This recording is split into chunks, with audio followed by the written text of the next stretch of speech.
Hi எல்லோருக்கும் வணக்கம். நான் உங்கள் கல்பனா, டிசிப்ளின் ட்ரேடர்ஸ். நான் பேசி ரொம்ப நாள் ஆச்சு. அதுக்கேற்ற மாதிரி மார்க்கெட்டும் ஒரு ரேஞ்ச் பவுண்டுக்குள்ளேயே ஸ்டக்கான மாதிரி போயிட்டுருக்கு. என்ன பண்ற? நம்ம குடோன்ல இருக்கிற பருத்தி முட்டை எடுத்துட்டு போய் நம்ம பண்ணை வீட்டுல வச்சு. சரி வாஜரா. பேயே இவங்கள பண்ணை வீட்டுல வைக்கிற பருத்தி முட்டை எடுத்துட்டு போய் நீ தென்னந்தோப்புல வச்சிரு. சரிங்க வாஜரா. மண்ட கசாயம் தென்னந்தோப்புல வச்ச பருத்தி முட்டை எடுத்துட்டு வந்து மறுபடியும் நம்ம குடோன்லயே வச்சிரு. கிளம்பு சார். இதுக்கு பருத்தி மூட்டை பேசாம குடோன்ல இருக்கலாமே. இருக்கலாம்.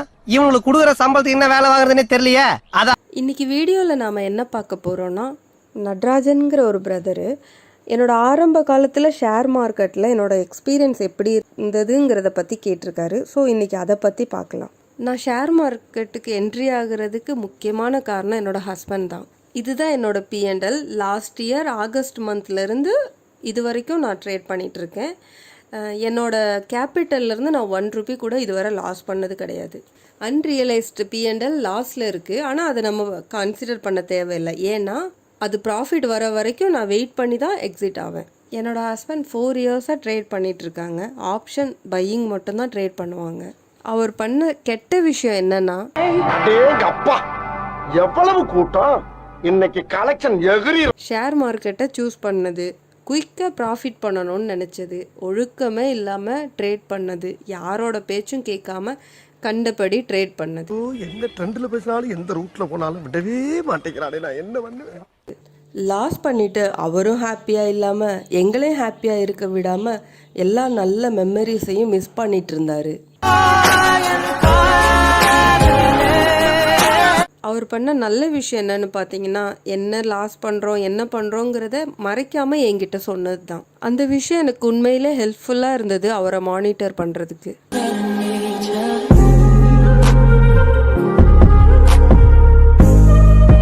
ஒரு கட்டத்தில் அதிகமாக லாஸஸ் அவர் பார்க்க ஆரம்பித்தோன்னா அவருக்கு கொஞ்சம் ஹெல்த் இஷ்யூ ஸ்டார்ட் ஆக ஆரம்பிச்சிருச்சு. அந்த டைமில் நாங்கள் 2 பேரும் டிஸ்கஸ் பண்ணிக்கிட்டோம்.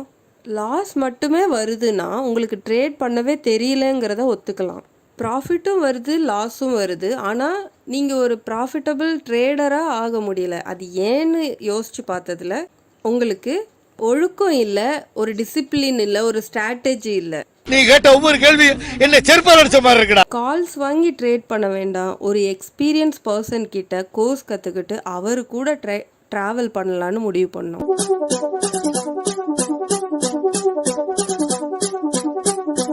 இந்த டைம்ல மீட் பண்ண பர்சன் தான் வெல்வம் தமிழா ஜான்சன். அவரோட ஸ்பெஷாலிட்டி என்னன்னு பார்த்தீங்கன்னா, ப்ராஃபிட்டோ லாஸோ எதுவாக இருந்தாலும் ஜென்யூனாக ஷேர் பண்ணுவார். டிசிப்ளினுக்கு ரொம்ப ரொம்ப முக்கியத்துவம் கொடுப்பாரு.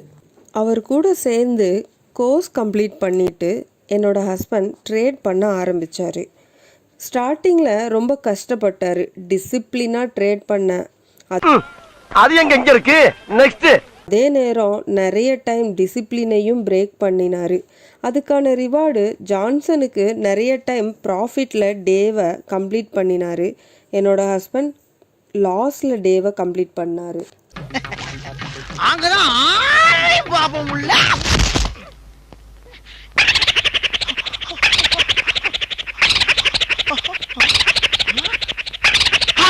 ஸோ இந்த மாதிரி நிறைய விஷயங்களை பார்த்ததுக்கப்புறம் டிசிப்ளினாக ட்ரேட் பண்ணும்போது மந்த் எண்ட் ப்ராஃபிட்டில் முடிக்கிறதுக்கு நிறைய பாசிபிள்ஸ் இருந்தது. டிசிப்ளினாக ட்ரேட் பண்ணும்போது ட்ரேடிங் பீஸ்ஃபுல்லாக இருந்தது.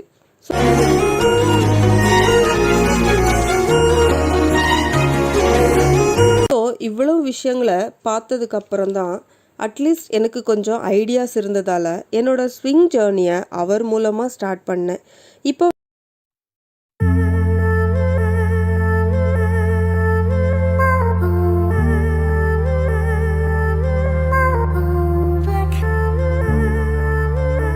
தான் போயிட்டுருக்கேன். ஸோ இதுதான் என்னோட ட்ரேட் ஜேர்னி.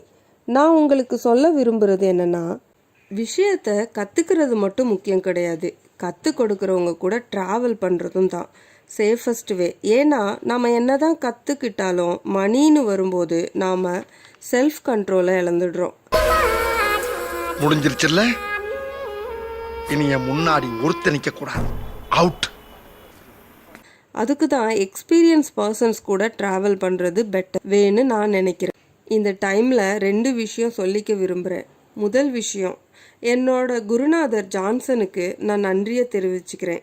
ஷேர் மார்க்கெட்டில் சேஃபஸ்ட் வேல ப்ராஃபிட்டபுள் ஜேர்னிக்கு சொல்லி கொடுத்ததுக்கும் சொல்லி கொடுத்துக்கிட்டு இருக்கிறதுக்கும். இந்த நாள் வரைக்கும் உங்ககிட்டருந்து நாங்கள் கற்றுக்கிட்ட ஸ்ட்ராட்டஜியும் டிசிப்ளினையும் பிரேக் பண்ணாமல் உங்கள் கூட ட்ராவல் பண்ணிட்டு இருக்கோம். ரெண்டாவது, இந்த சேனல் என்னோட ஐடென்டிட்டி. நான் day to day profit and loss வீடியோஸை ஷேர் பண்ணிட்டு இருக்கேன். நான் பெரிய ட்ரேடர் இல்லை. என்னால் டிசிப்ளினாக ட்ரேட் பண்ணி ப்ராஃபிட் பண்ண முடியும்னா உங்களாலேயும் கண்டிப்பாக முடியும். டெய்லி ப்ராஃபிட் அப்படிங்கிறது ஒரு மாயை, அதை நம்பாதீங்க. நாளைக்கு, அடுத்த வாரம், அடுத்த மாதம்னு மார்க்கெட்டை ப்ரெடிக்ட் பண்ணாதீங்க. நீங்கள் கற்றுக்கிட்ட டிசிப்ளினும் ஸ்ட்ராட்டஜியும் தான் உங்கள் கேபிட்டலை காப்பாற்றும், உங்களை ப்ராஃபிட்டபிள் ஜேர்னிக்கு கூட்டிகிட்டு போகும். எல்லாரும் சொல்கிறதையும் கேட்காதீங்க. அதை வச்சு மட்டும் உங்கள் பொசிஷனில் பையிங்க்கோ எக்ஸிட்டுக்கோ முடிவு பண்ணாதீங்க. நாலேஜ் கேதர் பண்ணணுன்னு அதிகமாக வீடியோஸ் பார்க்காதீங்க. அது எதுவும் நீங்கள் பண்ண போகிற ட்ரேடுக்கு உதவாது. ஏன்னா மார்க்கெட் நாலேஜுங்கிறது நமக்கு காலப்போக்கில் எக்ஸ்பீரியன்ஸ் பண்ணி கிடைக்க வேண்டிய விஷயம். அதை வீடியோ பார்த்து மட்டும் வளர்த்துக்க முடியாது. பெஸ்ட் ஸ்ட்ராட்டஜியை தேடி போகாதீங்க. ஏன்னா அப்படி ஒரு ஸ்ட்ராட்டஜியே கிடையாது.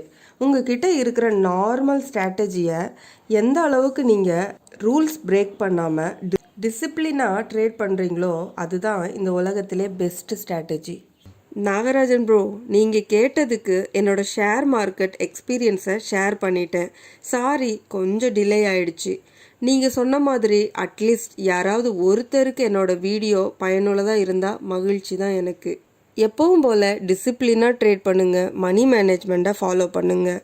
வருங்காலங்களில் உங்களது அனைத்து ட்ரேட்களும் வெற்றிகரமாக அமைய எனது வாழ்த்துக்கள். நன்றி.